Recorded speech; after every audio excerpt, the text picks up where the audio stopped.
Hey guys, thank you for watching the Slat Rock channel. If you're new here, don't forget to subscribe and hit that bell icon to get notified every time we post a new video.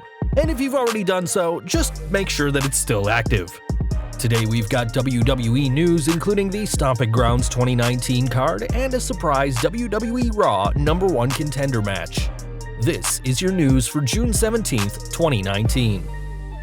We've got some big news ahead of tonight's edition of Monday Night Raw, as more news has been revealed about Daniel Bryan's appearance on the Red brand. One half of the SmackDown Tag Team Champions, Bryan is appearing as part of the wildcard rule and hopes to add more gold to his cabinet.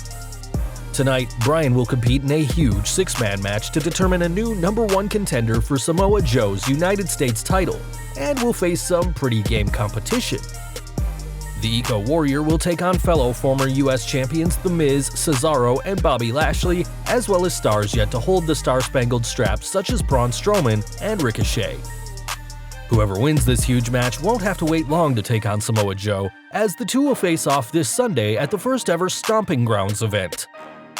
That show will take place at the Tacoma Dome in Tacoma, Washington, and already has a stacked card, though with plenty of matches we've already seen. Seth Rollins will defend the Universal title once more against Baron Corbin, and with the former Constable being allowed to pick the referee and the possibility of Brock Lesnar cashing in always present, could Sunday be the Beast Slayer's final night as champion? WWE Champion Kofi Kingston will meet Dolph Ziggler again after the two faced off at Super Showdown, though this time Ziggler hopes to capture the title inside a steel cage. In yet another rematch, Becky Lynch will take on Lacey Evans with the Men's Raw Women's title on the line, while Roman Reigns will take on Drew McIntyre once more after the Big Dog toppled the Sinister Scotsman at WrestleMania. It's thankfully not all rematches though, as Bayley will defend the SmackDown Women's title against Alexa Bliss, while Samoa Joe will take on a mystery opponent determined tonight on Raw. For 205 Live, Cruiserweight Champion Tony Nese will face someone, though we're not quite sure who, as the #1 contender bout between Drew Gulak and Akira Tozawa ended in a double pin. If he's not successful in his chase for the US title, Bryan could still have a match with Rowan against Heavy Machinery, while it's possible the Revival will take on their longtime foes, the Usos, with the Raw Tag titles on the line. Whatever happens, expect a huge show when WWE invade Tacoma for Stomping Grounds this Sunday. Though there will be plenty to see this Sunday, one former superstar who won't be there is Big Cass, as the 7-footer was fired from the company last year. Now under the name Cass XL, the former superstar recently took on Jon Moxley at Six Flags Slam Fest, and after coming up short against the AEW star, had plenty of excuses. He said, "I did not sign up to face Jon Moxley. He's fresh off a 5-day schedule with WWE and just came from AEW's Double or Nothing. He's on top of the world, and of course he's gonna beat me." Cass, who recently realigned with Enzo Amore, also spoke about a match that made headlines recently, where the Colossal Star suffered a seizure in the ring. "The last time people saw me, I was fat, drunk, out of shape, and going to the hospital with a seizure. I had mental health issues. But in a year from now, I will be the biggest name in professional wrestling. Tonight was just the beginning." It's clear that Cass's confidence hasn't been affected from his WWE firing, and though he may have lost to Moxley, taking on arguably the hottest star in wrestling at the moment is, in many ways, a huge win for the 7-foot star. Speaking of Jon Moxley, the former Dean Ambrose will be one of the participants in the 29th G1 Climax, which was recently announced by New Japan.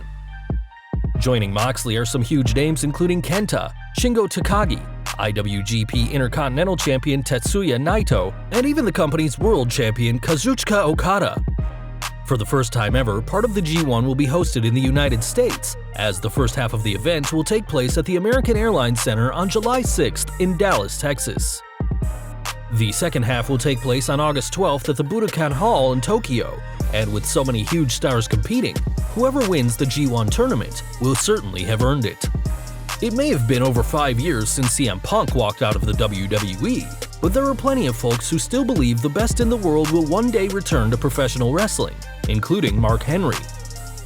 In case you've been living under a rock for the past half a decade, Punk left following the 2014 Royal Rumble and has had bad blood with WWE ever since.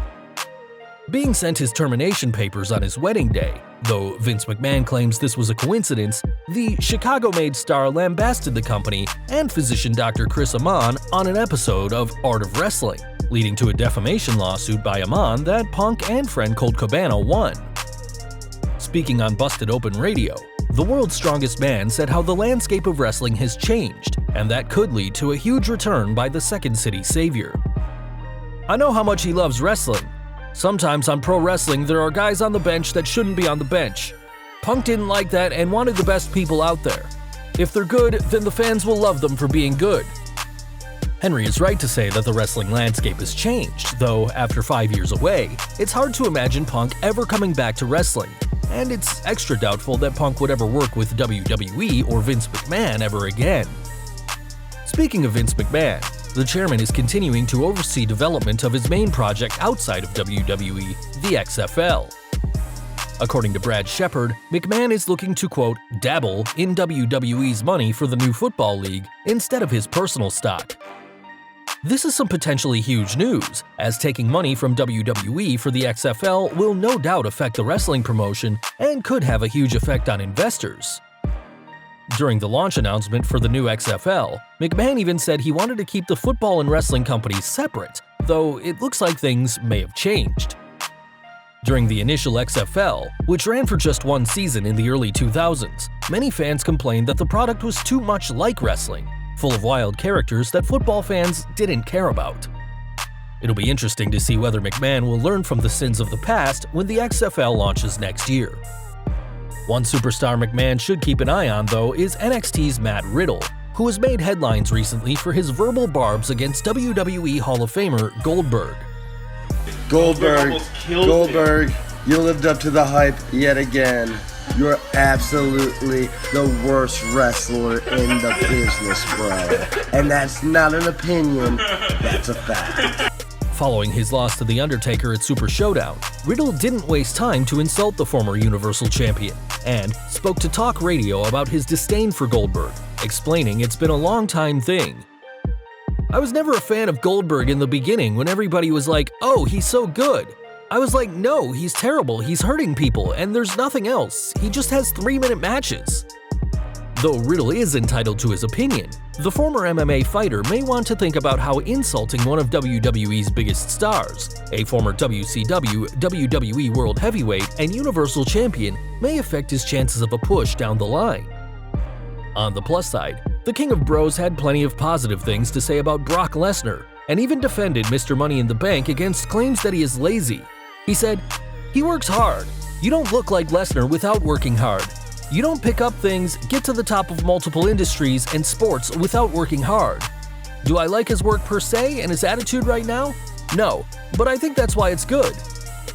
It'll certainly be interesting to see what happens with the NXT superstar in the coming years, as Riddle has vowed to retire the Beast at WrestleMania 36, and though the match seems unlikely, it'd definitely be one worth tuning in for. And finally, we have some big news from All Elite Wrestling, as the company's executive vice president Kenny Omega has laid out some big plans for the future. While playing a little Mega Man 2 with GSTV, Omega was asked about whether AEW had considered a video game, and said that that was the ultimate goal. WWE, they have their 2K license, 2K franchise, and it's great, and a lot of people have fun with it.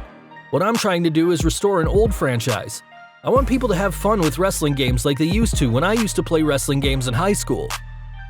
If AEW does intend to be an alternative to WWE, then having a video game would be a huge deal for the new company, and we assume there'd be plenty of fans who would pay good money for a game created by the new, massively popular promotion.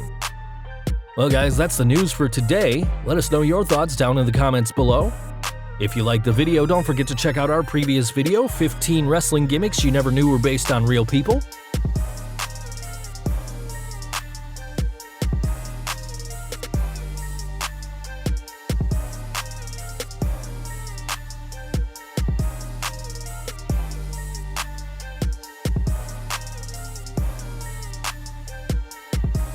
Also check out our other high-rated videos by clicking at the upper right-hand corner or down in the description field.